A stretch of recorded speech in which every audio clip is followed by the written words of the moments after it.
training video, I will show you how to quickly begin using your new AutoFluent software. This video will be especially helpful to you if you're starting from scratch and want to begin using your software immediately. The first thing that you need to do is log into the program. By default, the supervisor account is available and needs no password in order to log in. This is configured this way so that you can quickly create yourself as a new employee with a password in the system and then delete the supervisor user. To add yourself as an employee in the system, click Setup Entry, then Employees. Now click the New button and add yourself as a new employee. Enter both your initials and your name. You can add in the other details as well, but it is not necessary to save your entry. Now click the Check All button. Notice that all of the boxes are checked with the exception of the Prohibit Work Order Editing box. You will want to leave this box unchecked or you will be unable to add or remove items from work orders. If your new installation is a multi-store setup, click the Setup Store Rights button and click the boxes alongside each store that you want to be able to log into. This box will be grayed out if you do not have a multi-store setup. Now enter a login password and click Save Changes. Before closing this window, you will want to delete the supervisor account that came with your software. Simply click just to the left of the name Supervisor and then click Delete. Deleting this account will ensure that no one can access your information in AutoFluent without login credentials. The next step is to double check your sales tax settings. From this setup entry window, click on Sales Tax Rates. If the sales tax rate listed for local tax is incorrect, highlight that line by clicking to the left of it and change the rate on the lower half of the window. Even though you probably do not sell retread tires, make sure that the tax rate entered there matches your part's tax rate. Once your changes are complete, click the Save Changes button. Now we want to make sure that our shop labor rate is set correctly. Go to Inventory Entry, and in the yellow box above the Catalog column, type in the letters SL. In AutoFluent, SL is the preset catalog number that represents your main shop labor rate. In the lower right corner of the window are a few pre-named price levels. If you only plan on using retail for now, you can change the price by double-clicking in the box and entering your hourly rate. Repeat this step for any other price levels that you are using. Once you are done making changes, click the Save Changes button.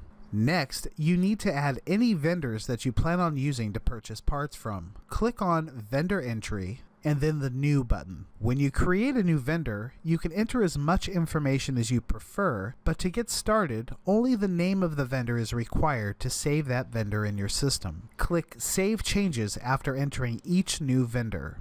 Because some of the changes you've made involve the way the system functions, you will need to restart AutoFluent to make those changes take effect. Make sure to log out of AutoFluent before closing the program. Once you have logged out, click the red X to close the program, then double-click your desktop shortcut to open it again. Now, to log into AutoFluent, select your name from the drop-down menu, enter your password, then click the Login button. Now that you are logged in, you are ready to create a new quote or work order. Click on the Sales Entry button.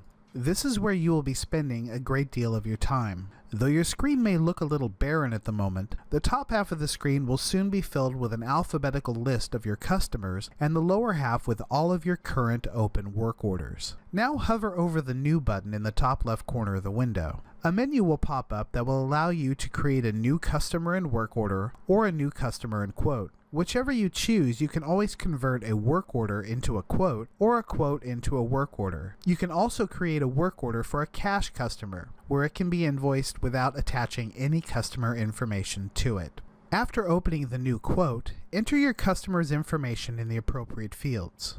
Now, enter the customer's license plate number and state. Or if the vehicle does not have a license plate, enter the VIN number instead. Once either the license plate number or VIN has been entered, click the appropriate C button and decode the license plate with Carfax. An entered plate number will pull in the year, make, and model of the vehicle, as well as the VIN. If you enter a VIN, only the year, make, and model will be decoded. Now you are ready to enter information into the body of the quote. To begin, you only need to remember two catalog numbers, OP, which stands for outside part, and SL, which you learned stood for shop labor and is your shop's hourly labor rate. If you happen to forget these catalog numbers, you can click the magnifying glass on any of these lines and search your entire inventory.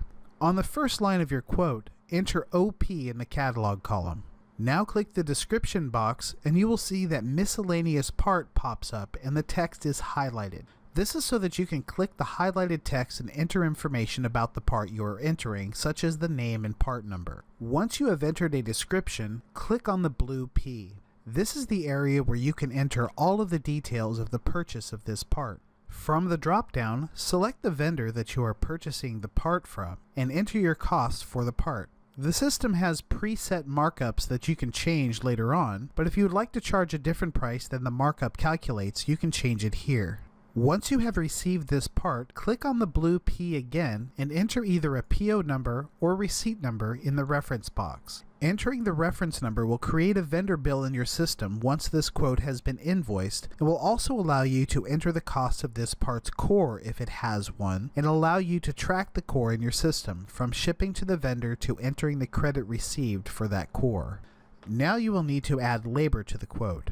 You can either enter SL in the catalog line below the part we have entered, or alternatively, with a line with a part selected, click the Install button. This button will add 1 hour of your shop labor to the quote and even include the proper verbiage for the labor being performed. You can then change the quantity to reflect the amount of time that you are charging the customer. After adding the part and labor, you can even add a subtotal line by typing SBT in the line below your parts and labor. You can now continue to add parts and labor to the quote until you are ready to invoice out the customer. Since this is still a quote, we will need to convert it into a work order before invoicing. Click on the Convert to Work Order button, and your quote is now a work order. To finalize this work order and make it an invoice, hover over the Done button and select Invoice. If the customer is paying with just one form of payment, click the corresponding button for that payment type and the total will be added to that line. If the customer is using more than one payment method, manually enter the first payment method on the appropriate line, then click the button for the second payment method and the difference will automatically be calculated. If the customer is paying with cash and gives you more than the total amount due, manually enter the amount they give you in the cash field and their change will be calculated below. Now select the name of the cashier from the drop-down menu, and if everything appears to be entered correctly, click the Done button. Congratulations! You've just created your first invoice.